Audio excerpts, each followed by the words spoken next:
On September 18th, 2019, a team of detectives walked into a prison in Busan. They were there to see a man who had been locked inside for 25 years.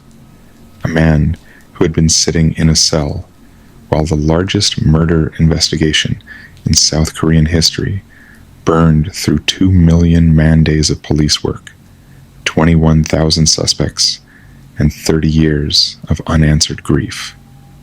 He had been there the entire time. They had questioned him. They had taken his fingerprints. They had looked at him and let him go. And then he went home. He went home, and he kept killing.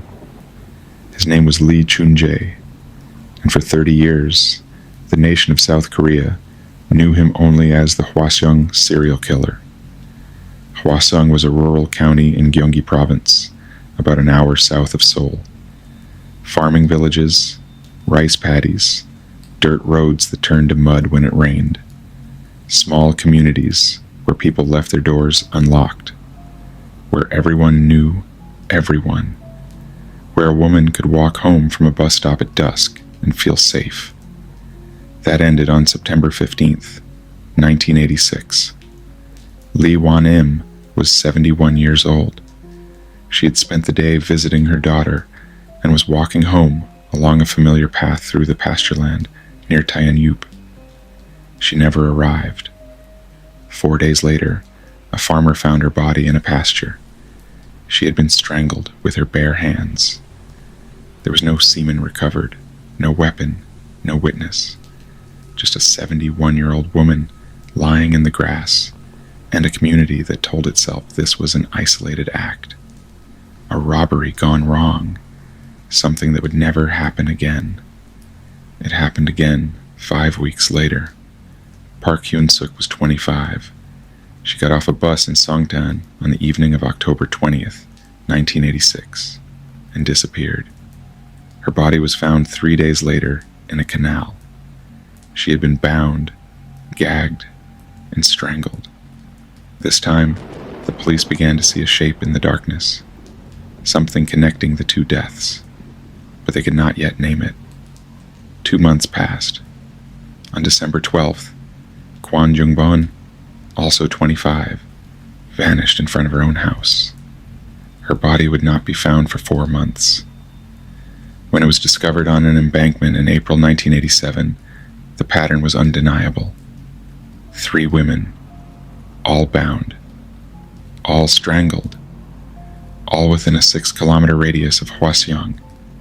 The killings had a rhythm now, a breath between each one, and a method that was tightening, becoming more deliberate, more controlled. The victims were found gagged with their own clothing, pantyhose, socks, items taken from their own bodies and used against them. The forensic detail that haunted investigators was not just the violence, it was the care. The knots were precise. The bindings were consistent. The killer was not frantic. He was patient. He moved slowly through the dark, and he took his time. Between September 1986 and April 1991, 10 women were murdered in and around Hwaseong. Their ages ranged from 14 to 71. Students, grandmothers, office workers, women walking home from work or from visits with family. The killings did not follow a predictable schedule. Sometimes months passed between deaths, sometimes weeks, but they always came back, like a tide that cannot be stopped. And the police tried. God, they tried. The Hwaseong serial murders became the largest criminal investigation in South Korean history. Over 21,000 suspects were questioned. 40,000 fingerprints were collected. 570 DNA samples were analyzed. 180 hair samples were sent to the National Forensic Service. Officers spread out across the countryside in teams of 2, positioned every 100 meters along the roads, standing in the cold and the rain, watching for a shadow that never appeared where they were looking. Because the killer was watching them. After the fifth murder, police saturated the area around Hwaseong with patrols. Every road, every path, every bus stop, and the sixth killing happened in a gap, a space between two patrol zones, a sliver of darkness that the police could not cover. He had studied their pattern. He had found the seam, and he slipped through it. A rumor began to spread through the towns of Hwaseong. The killer, people whispered, targeted women who wore red clothing, and he struck on rainy days. The rumor took hold so deeply that female police officers volunteered to wear red dresses and walk alone on rainy nights, hoping to lure the killer into a trap. They walked through the rain. They waited. He never came, but someone did see him. On September 7th, 1988, after the seventh murder, a bus driver and a bus conductor noticed a man boarding their bus shortly after the killing. He was thin, mid-20s, about 165 to 170 centimeters tall, short, sporty hair, no double eyelids, a sharp nose, soft hands. They described him to a police sketch artist, and the resulting composite drawing was distributed nationwide. Survivors of sexual assaults in the area gave descriptions that matched.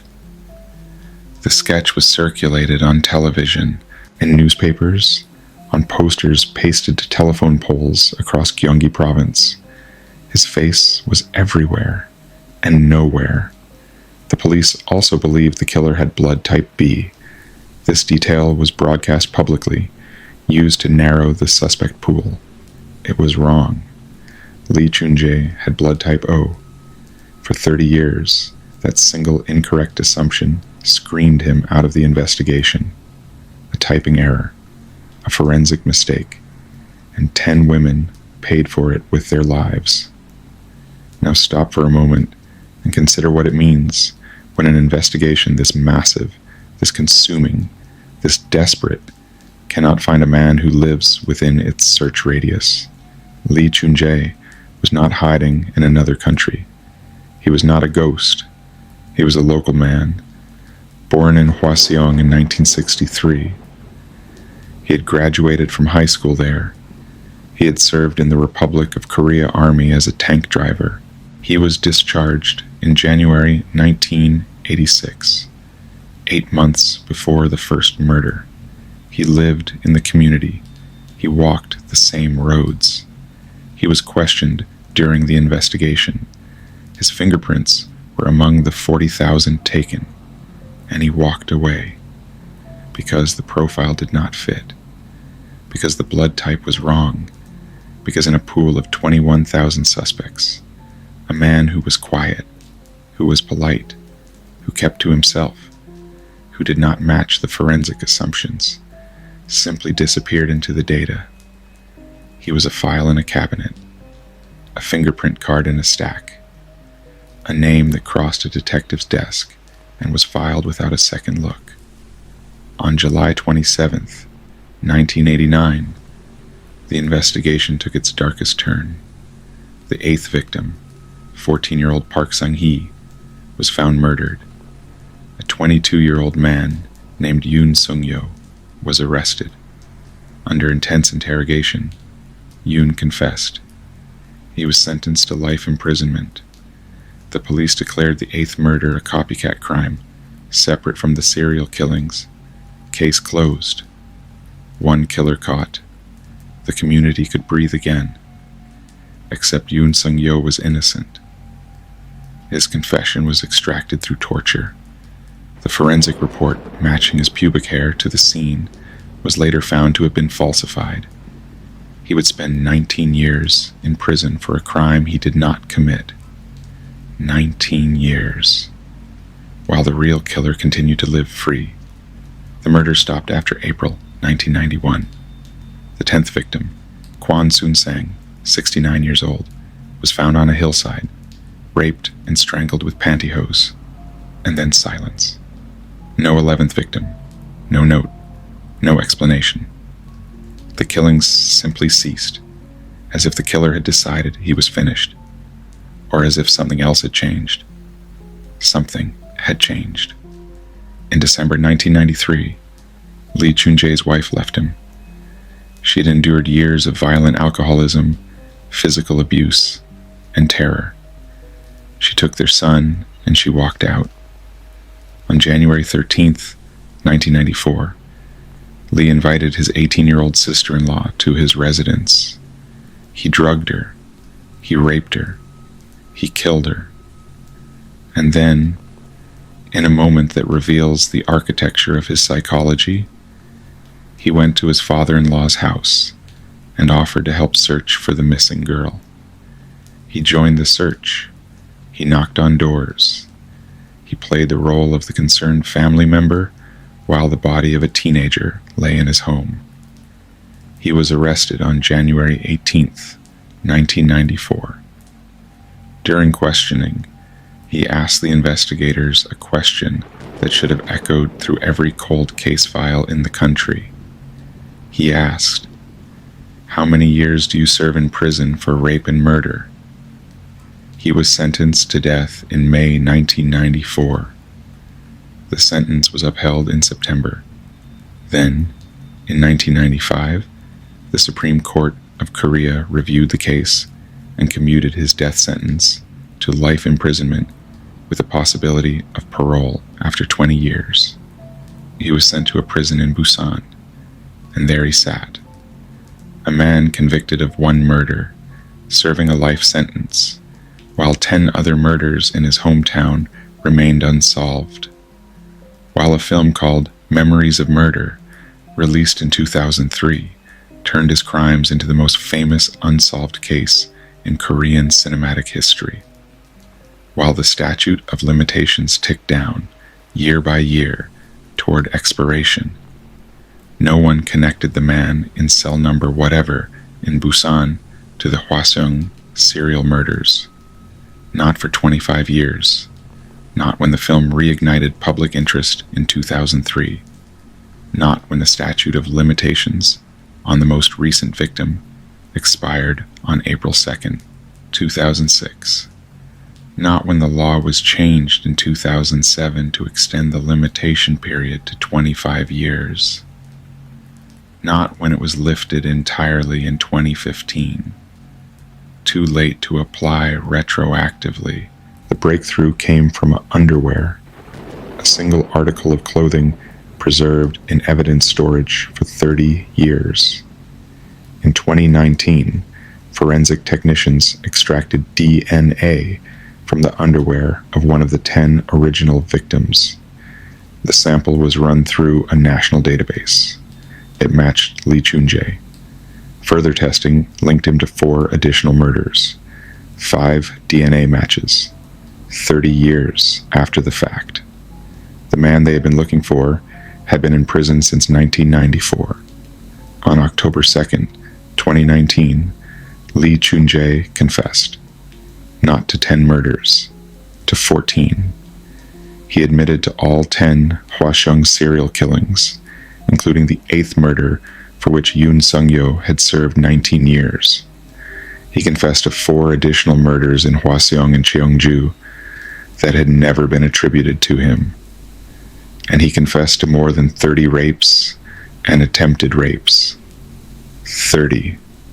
Crimes that had never been reported or never connected, or filed away in cabinets that no one reopened. The investigators who sat across from him in that prison interview room described a man who showed no emotion, no remorse, no empathy.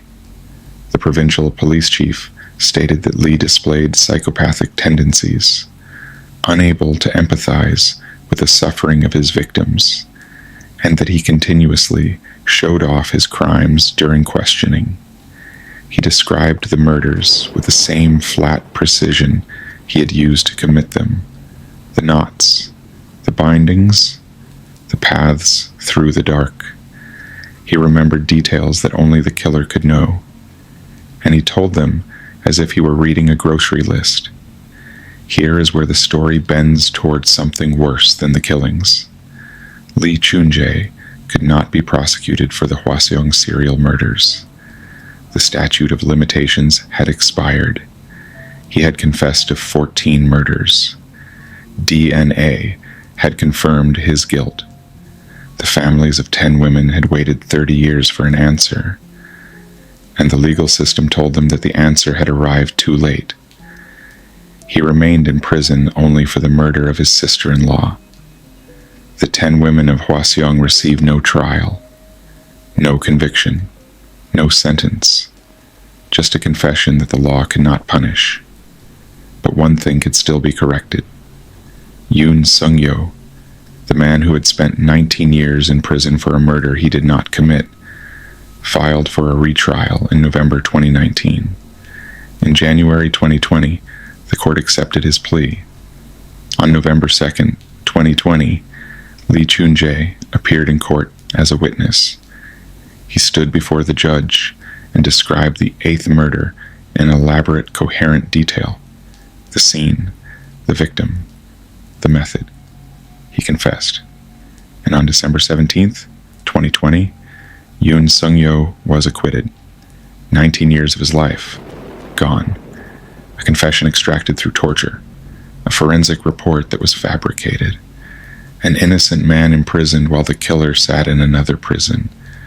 Unbothered, unknown, uncharged. Lee Choon-jae told the court that he had no intention of ever seeking parole.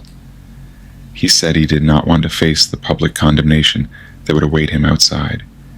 He did not want to be another Cho Do-soon, the child rapist whose release had sparked national outrage.